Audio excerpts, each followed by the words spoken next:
And welcome back to Slashing Up the Charts. It's week 4 and we have entered into October. Let's get it kicked off here. My prediction, sci-fi film. Whenever there's like a sci-fi film, I'll put this on. Gravity. Man, this movie looks amazing. And I think the box office is actually going to be pretty high. I don't think I've heard a lot of predictions on this one that are over 40 million. In fact, I've only seen like 3 predictions. I checked quite a few sites. 3 out of probably 15, 14 sites I check, or different whatevers, and 3 had it under 40 million. I think they're kind of shooting, to quote, for the stars there. But really, I think Gravity looks like an amazing film. Alfonso Cuarón, I think is how you pronounce his last name. Let's see, he's brought films like Children of Men, right? Him? Yeah. Children of Men, and of course the great Harry Potter film, The Prisoner of Azkaban. He's done a lot of interesting stuff over the years. I've kind of followed his career a little bit. This, Gravity, looks like an amazing film.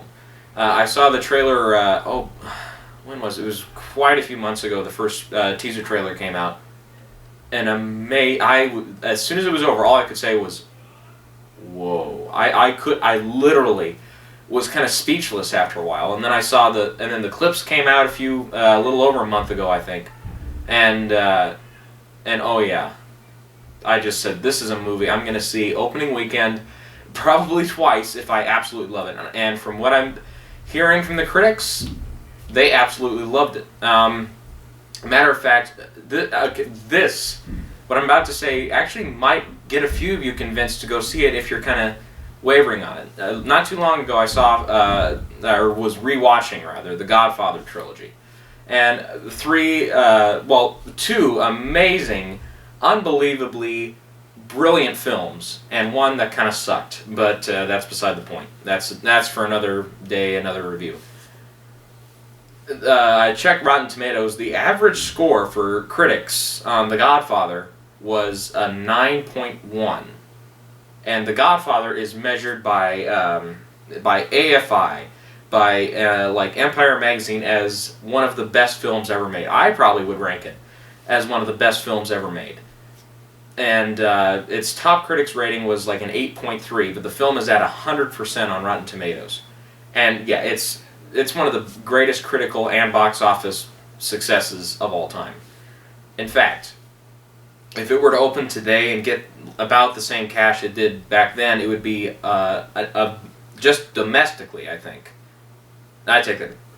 Worldwide, the film would be as big as the Avengers, if not slightly bigger. To tell you just how cheap you could get into the movies back then.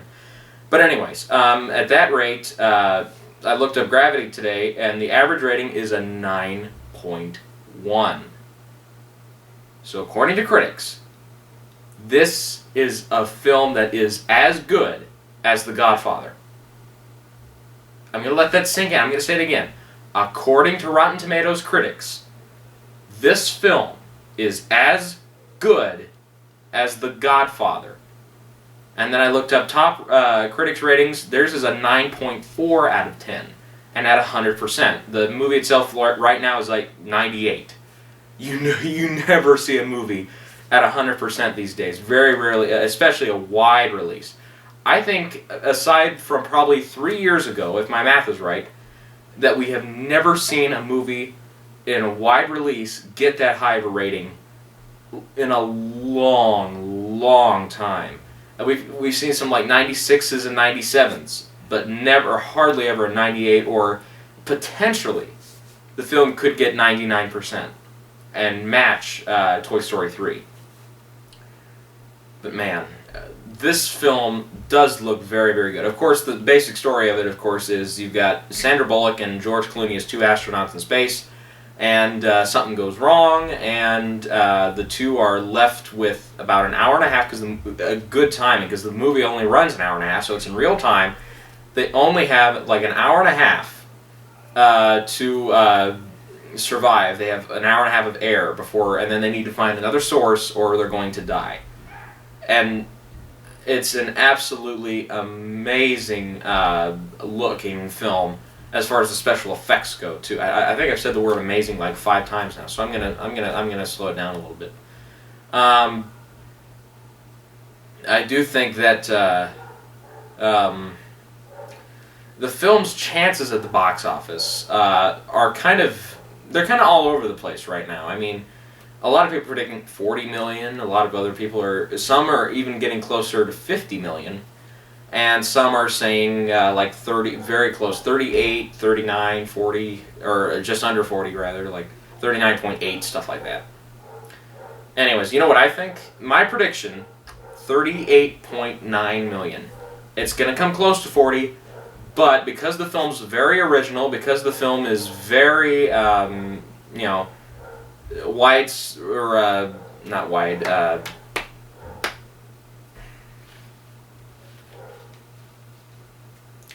but because the film is kind of, it's not based on anything really. There's not a written material or a book on it. It's just something they completely came up with. I think because of that, there's going to be a little bit of a reliance really on what the critics have said beforehand. This was at Toronto Film Festival. It's been to quite a few film festivals. It's gotten nothing but good notes from a lot of critics, tons of critics, and hundreds of thousands of people who have seen the movie. I think just absolutely have loved it. So with that in mind, I think the film is going to open pretty well, and then its box office numbers are going to, like Argo last year. Argo got fantastic reviews. It went on to win Best Picture, but when it opened kind of light comparatively. I think it was just short of 20 million. I think this one, because of just the star power of Bullock and Clooney, will have a higher opening, and it will at least, I think Argo got like 19 point something, at double Argo's opening. And it's opening at the same time slot as Argo did last. I cannot believe it's been a year since Argo. I feel so old. Anyways, but yeah, this film, Gravity, just looks amazing. Sandra Bullock has been getting a lot of great reviews that say that she's going to be up for an Oscar. George Clooney could potentially also be up for supporting actor. Cuarón, right now, according to a lot of sites, is actually the front runner for Best Director. And it's, besides this movie that's coming out, actually in a couple of weeks in small release, that I am really, really thinking is looking hot as far as Oscars go, is 12 Years a Slave. Second only to 12 Years a Slave, Gravity looks like it's the front runner for Best Picture. But then again, this movie, 12 Years a Slave, obviously has the slavery is bad message to it that I think literally 98% of the population of the world, or higher than 98% of the world, can agree is just an awful, awful part of our history. It's kind of a thing where we look at ourselves and we kind of have to, say, yep, that was then. But look what we do now. Look at the past. Because I know naturally there are some people, not to be totally geographist, but some Southern people who still kind of like the ordeal of slavery, but they're a very, very small number. And really, though, I think that both of these films look amazing. I'm going to be checking them out. Gravity is actually opening in my local theater, so I'm going to be checking it out, I think on Saturday. Tomorrow I'm going to be way, way busy with stuff.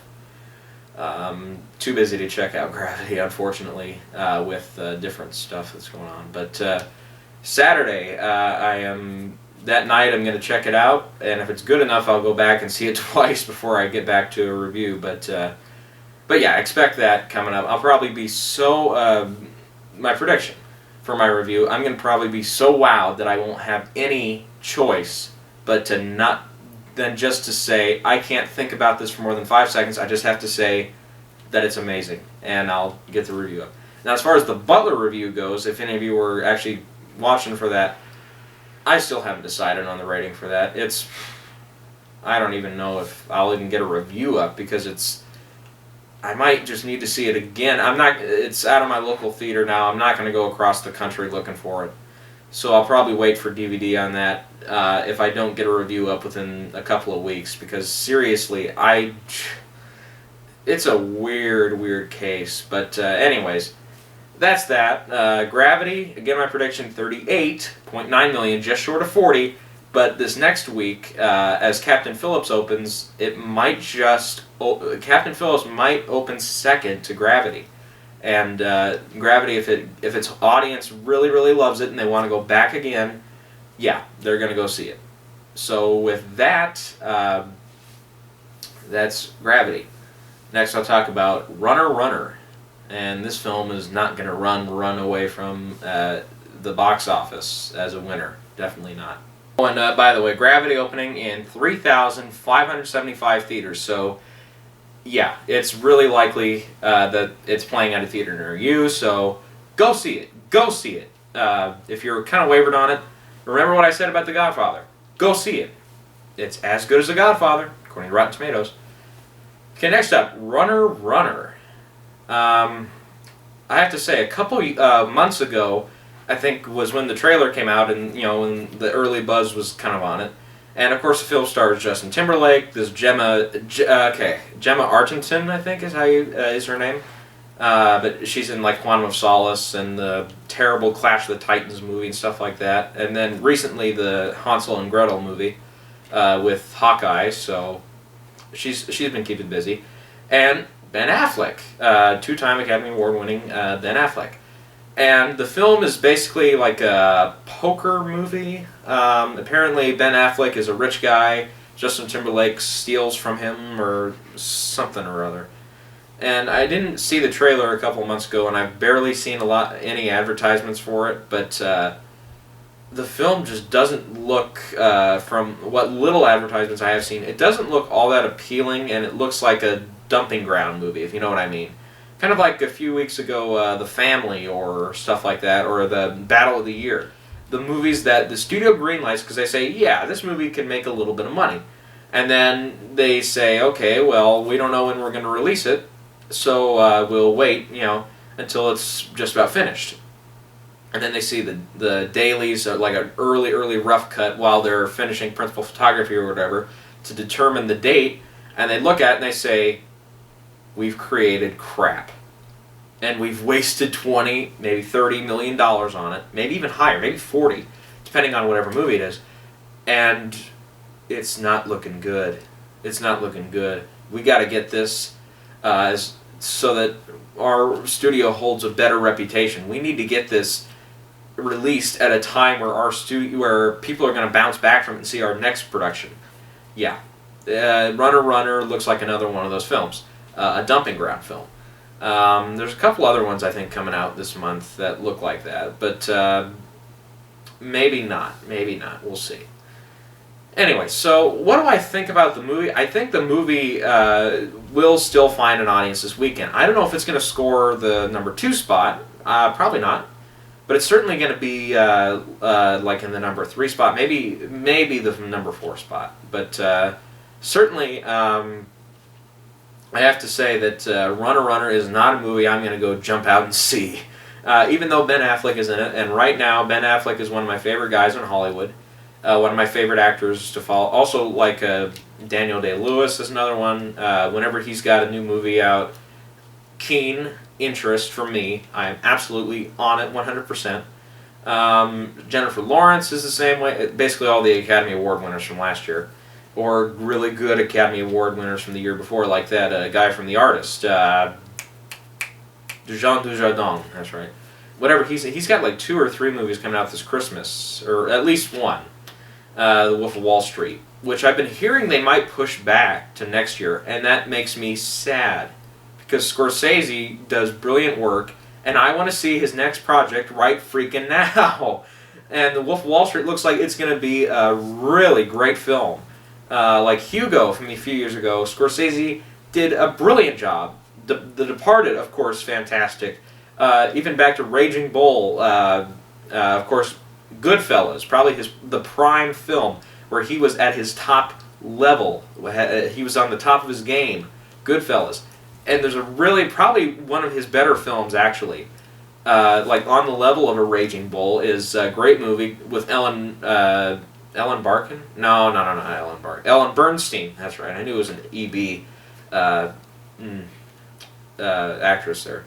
But Ellen Bernstein, where she won an Academy Award, Alice Doesn't Live Here Anymore. Absolutely great film. I love whenever I get the chance to see that film.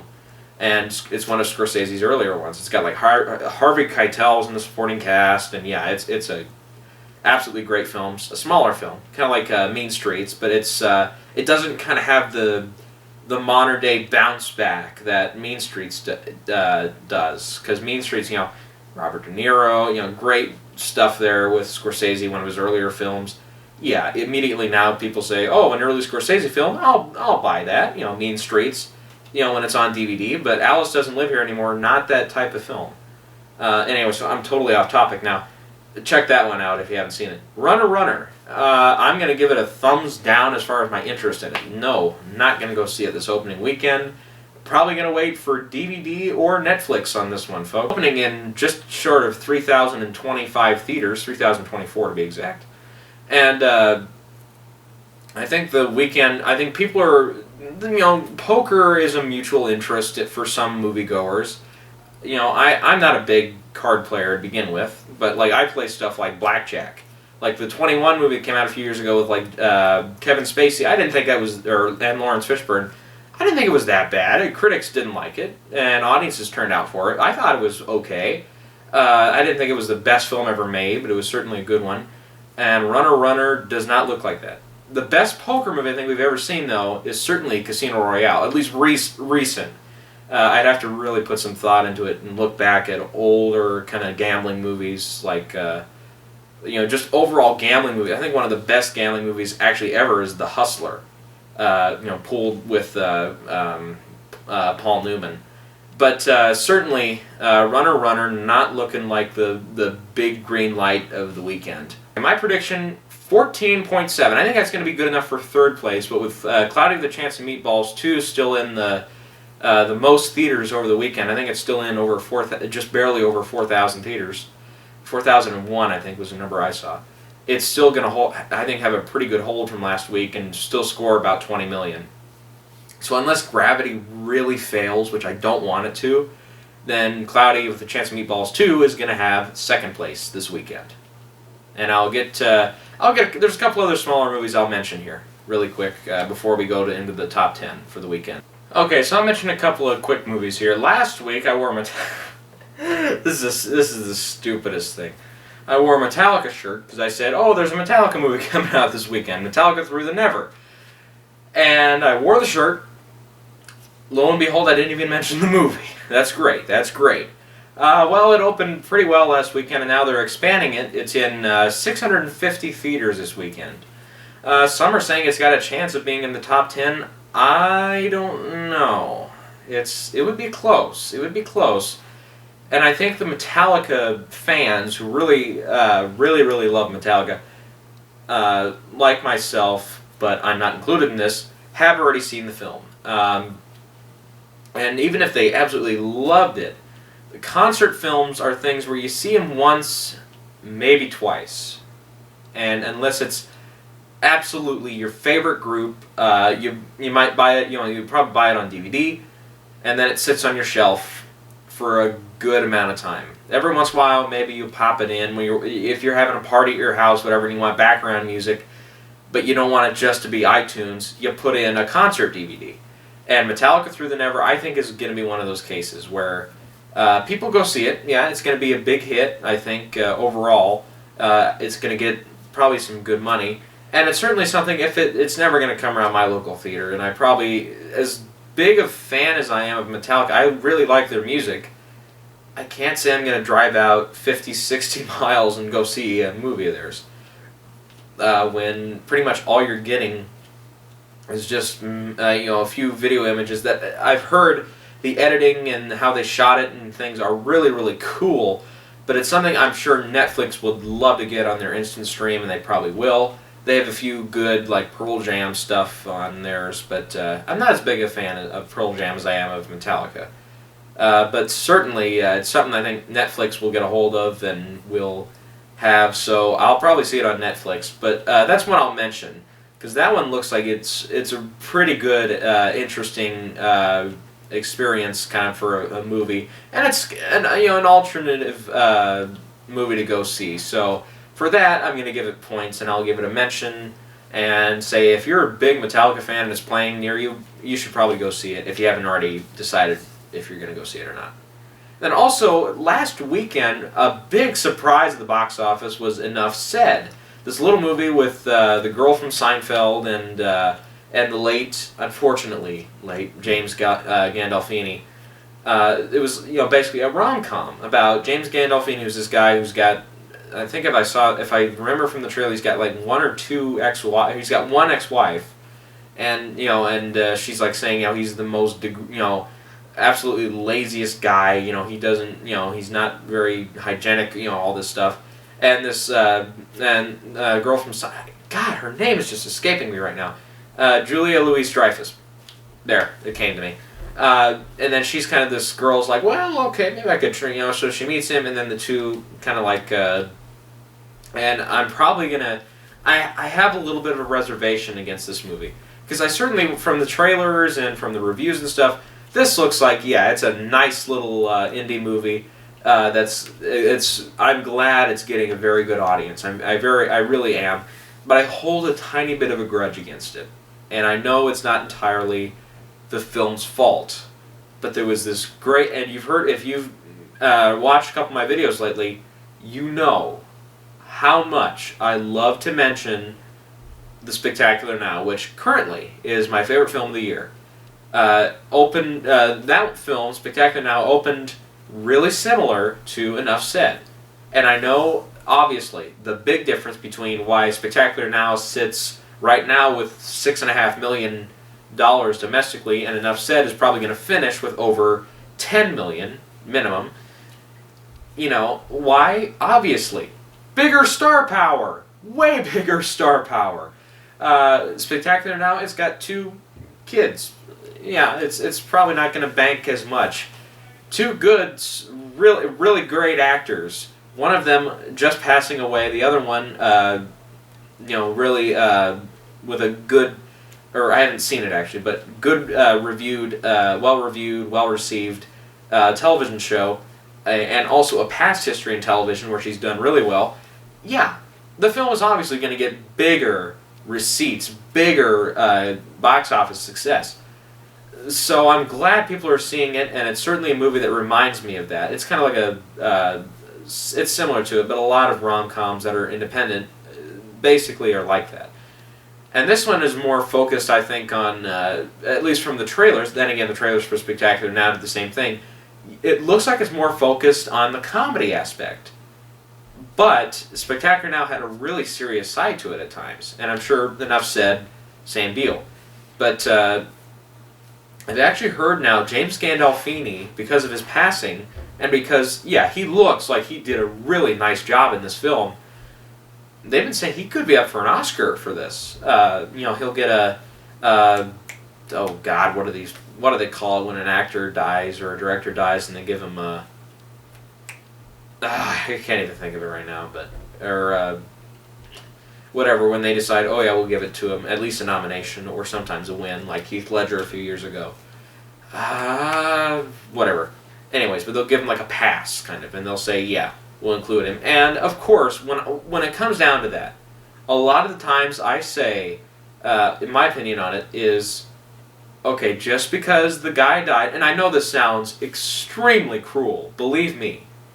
I know I sound a little cruel when I say this, but whether or not the guy, or the actor, actress, director, writer, whatever the case may be, even if they died, I really don't care. I know I sound like a monster, but believe me, when I get down to it, I say, okay, here's the deal. They deserve a nomination if their work matches up to the standards of an Academy Award nomination. A few years ago, Heath Ledger, when he was nominated, God, what is the phrase I'm trying to think of? like unanimous. I'm close. I'm close. It's on the tip of my tongue, but I can't even. Whatever. Anyways, but when they like unanimously agree, yeah, he should get a nomination, and just because of his passing and all that news circulating around, people were really expecting it, and Oscars voters pretty much said, well, we've already got one spot filled before the nominations even came out. So if it's like that, and in that case, Heath Ledger did, I think, a great job, and I think even if he had survived all that ordeal he went through after completing the film, I think he still would have won the Academy Award. I still think so. I think the work overcomes the sadness and the mourningness of the death of the actor or director or writer, whatever the case may be. In the case of James Gandolfini, it certainly looks that way. I'd have to see the film before I completely make my call on that, but right now I think including him in that list of big names that have a chance of getting nominated, I welcome him into that. Definitely I do. Even though, yeah, there's a lot of films out there and a lot of performances out there in supporting categories we have not seen yet. Like American Hustle looks like it has two shots at Best Supporting Actor nominations from Bradley Cooper and Jeremy Renner, both of which have been nominated before. Also, isn't there Her, the Spike Jonze movie? That looks like, completely lost. It looks like that could get a few nominations in the acting categories at least. And then as far as other supporting go, Tom Hanks in the Saving Mr. Banks, the Disney movie, he looks like he could be a natural candidate for a nomination, maybe even a win for that film, playing, of course, the great Walt Disney. So, it's like that with James Gandolfini. I think guy's got a good chance of getting nominated, even if it's just out of a mutual respect of his career. If the performance is really, really great and it's up to the level of the other nominees or better, yes, include him. If he just passed away, you don't necessarily have to throw out another, potentially, unless it's a horrible, horrible year, and you need a fifth spot, so you say, okay, we'll pick him because he died, because it looks good. No. If people just do that and there's like other great performances out there that really deserve nominations and they get cut out, I can't off the top of my head think of any cases where the Academy's done that. I absolutely don't like it. I think maybe the Globes have done it once. I can't remember. Off the top of my head, I really can't. But I'll certainly say that his chances on being an Oscar contender, I think, if the work is good, and I'm sure it is, yes, he deserves a spot in the 5 nominees. And that's that. So here we go. I'll bring you my top 10. Okay, number 1 spot. I think definitely we're going to see Gravity. Again, my prediction, 38.9 million. Number 2 spot, Cloudy with a Chance of Meatballs 2. I think family audiences don't really have a lot to go out for this month. So I think it's going to hold pretty well through the month of September. Maybe not as good as like, or October rather. I don't think, maybe not as good as like We're the Millers, which was like the only comedy out for a while that was worth seeing. So people went back to it, and they went back to it, or people who normally wouldn't go to those movies, yeah, they caught it eventually, and they saw it, and that it continues to be in the top 10 up until even last weekend, and it's been out for 9 weeks now, I think, or something like that. And for it to still be in the top 10 is, even in August, that's good. It's making good bank on that. And for that, maybe Cloudy with a Chance of Meatballs 2 can do that up until, let me think, is there anything in October? Off the top of my head, I don't think there's any other big family movies out there. If I am missing one, I'll probably think about it 2 seconds after I'm done with this video, and then I'll feel like a fool. But anyways, so I think that's going to hold pretty well through September, or October. God, second time. What month are we in? October. And be a big success. Number 3, I think we're going to find Runner Runner. Looks like a middling interest level from just general audiences.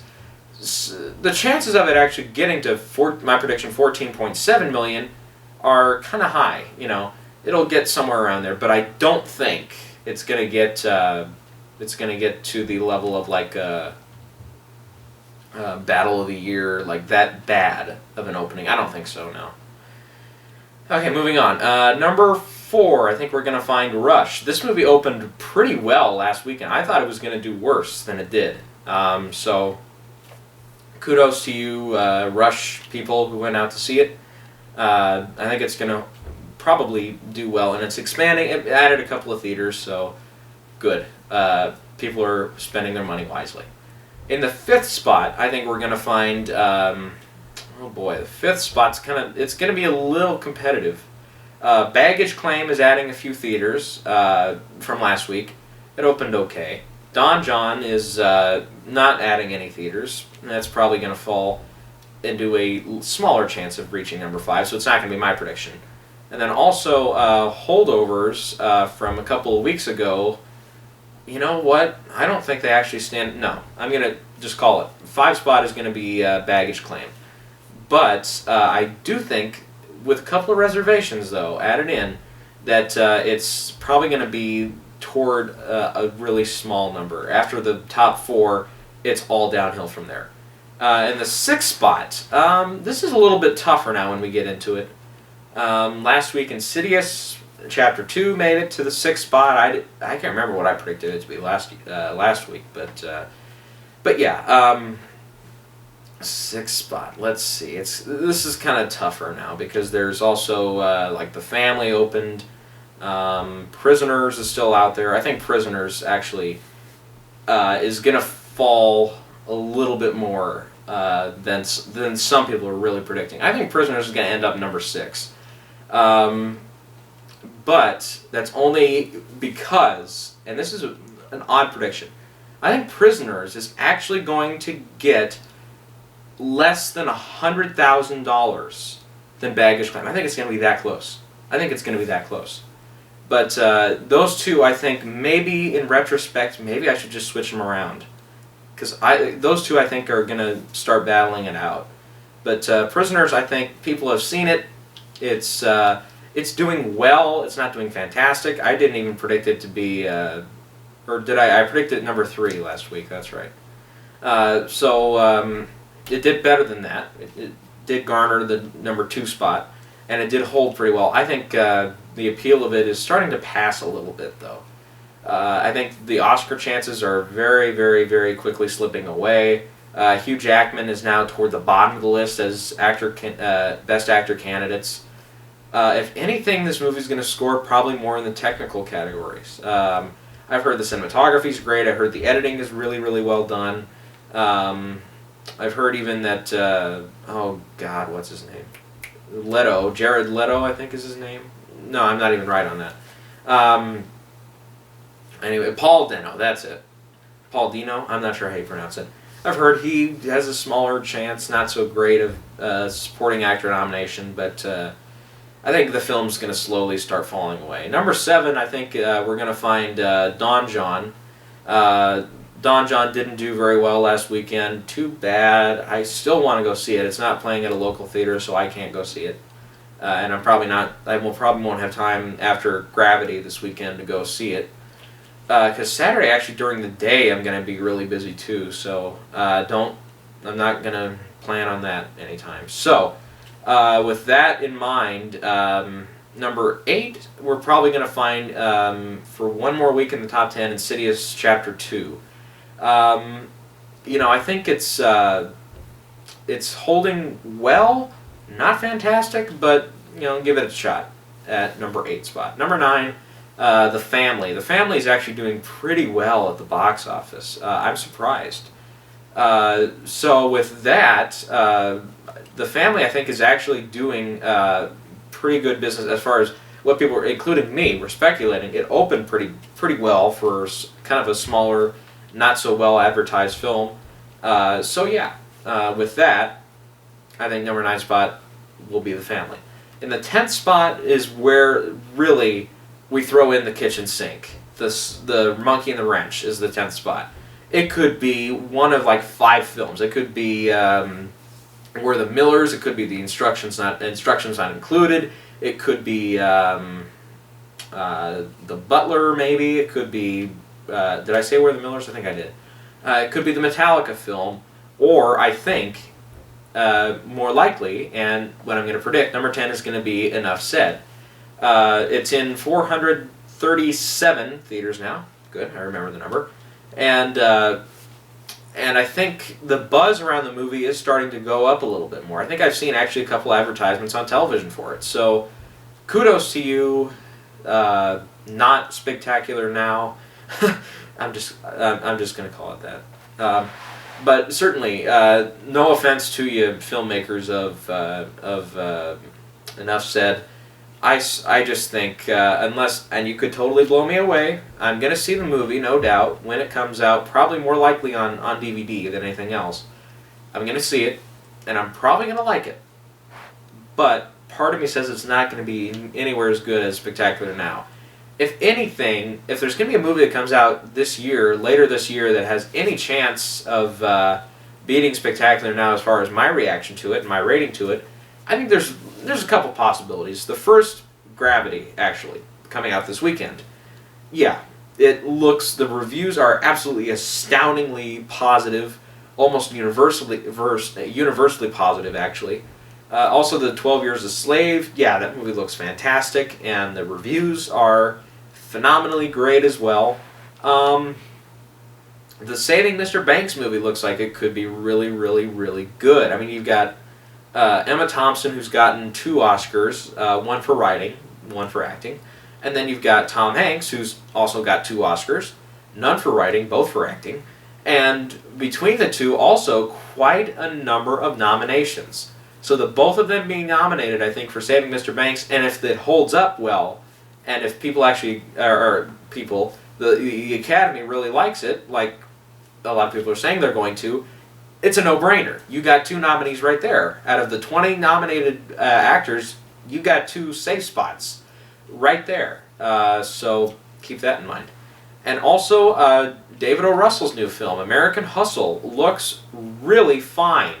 And I mean really fine as in, it looks like a movie that is going to be great. It just flat out looks like a fun time at the movies, but also with a serious side. It does have, like, we see parts where, like, Jeremy Renner's crying, and we see parts where Jennifer Lawrence is crying, or Amy Adams is maybe crying, yelling in agony. You know, yeah, it looks like one of those movies that's all over the road, like Silver Linings Playbook, or even The Fighter, also by David O. Russell. And yeah, I think American Hustle looks fantastic.